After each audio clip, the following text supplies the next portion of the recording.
Authentic kacchi biryani অনেকেই শিখতে চেয়েছেন, আগে কখনো এরকম ভাবে রেসিপি দেইনি। আজ একদম সিক্রেট একটা রেসিপি আপনাদের সাথে শেয়ার করব। নামি দামি ব্র্যান্ডে কিভাবে করে এত সুন্দর সুস্বাদু গ্রান যুক্ত কাচ্চি বিরিয়ানি গুলো তৈরি করে, এরকম একটা রেসিপি যদি আপনারা না দেখেন তাহলে খুবই মিস করবেন। তাই আর দেরি কেন, এখনই শিখে রাখুন।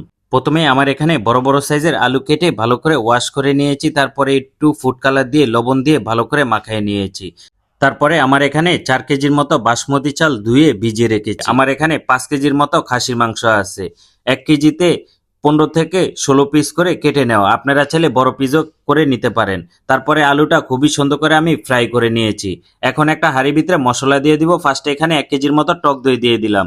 তারপরে দিয়ে দিলাম 200 গ্রামের মতো টমেটো সস। এখন দিয়ে দিলাম 2 টেবিল চামচের মতো দারচিনির গুঁড়া।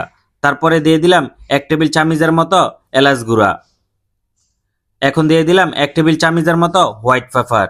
এখন দিয়ে দিলাম 1 টেবিল চামচের মতো শাহি জিরা, মানে শাহি জিরা গুঁড়া করে নেবেন। এখন দিয়ে দিলাম গরম মশলা, আমার এখানে 1.5 টেবিল চামচের মতো গরম মশলা এখানে দিয়ে দিলাম।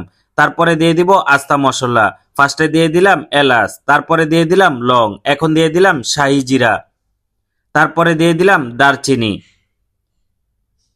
এখন দিয়ে দিলাম স্বাদ অনুযায়ী লবণ, তারপরে দিয়ে দিলাম তেজপাতা, এখন দিয়ে দিলাম পেঁয়াজ বেরেস্তা। পেঁয়াজ বেরেস্তাটা আপনারা আগের থেকেই করে নেবেন। এখন দিয়ে দিলাম বাদাম পেস্ট। বাদামের ভিতরে চীনা বাদাম, কাজু বাদাম, পেস্তা বাদাম, কাঠবাদাম মিক্স করা আছে। এখন দিয়ে দিলাম আদা রসুন পেস্ট, আমার এখানে 2 মুঠের মতো আদা রসুন পেস্ট দিয়ে দিলাম। এখন দিয়ে দিব সয়াবিন তেল, আমার এখানে 1 থেকে 1.5 লিটারের মতো সয়াবিন তেল দিয়ে দিব। আমি যেই পেঁয়াজ বেরেস্তা করেছি যে তেলটা দিয়ে, এই তেলটাই মূলত এখানে ব্যবহার করেছি। এখন দিয়ে দিলাম মরিচের গুঁড়ো, আমার এখানে 3 টেবিল চামচের মতো মরিচের গুঁড়ো এখানে দিয়ে দিলাম। তারপরে এই মশলাটা খুবই ভালো করে মিক্স করে নিব। এখন দিয়ে দিলাম চিকেন পাউডার। চিকেন পাউডারটা আপনারা চাইলে দিতে পারেন, নাও দিতে পারেন। এখন আরেকটু স্বাদ অনুযায়ী লবণ দিয়ে দিলাম, পাশাপাশি অল্প একটু চিনি দিয়ে দিলাম। তারপরে অল্প একটু আবারও গরম মশলা এখানে অ্যাড করে দিলাম।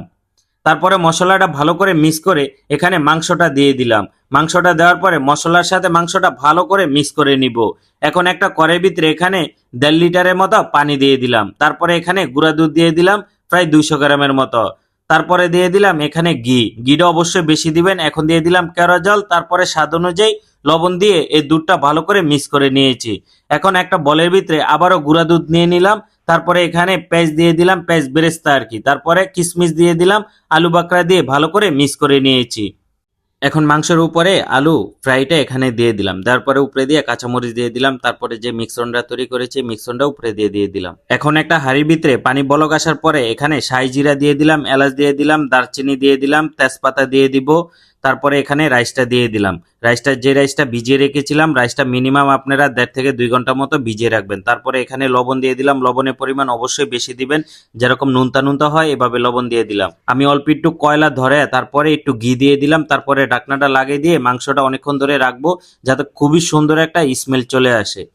এখন রাইসটা অবশ্যই আপনারা 70% সিদ্ধ করে তারপরে রাইসটা পানি ঝরায় এখানে দিয়ে দিবেন। দেওয়ার পরে যে মিশ্রণটা তৈরি করেছি মিশ্রণটা দিয়ে দিবেন। এখন দুধটা দিয়ে দিব।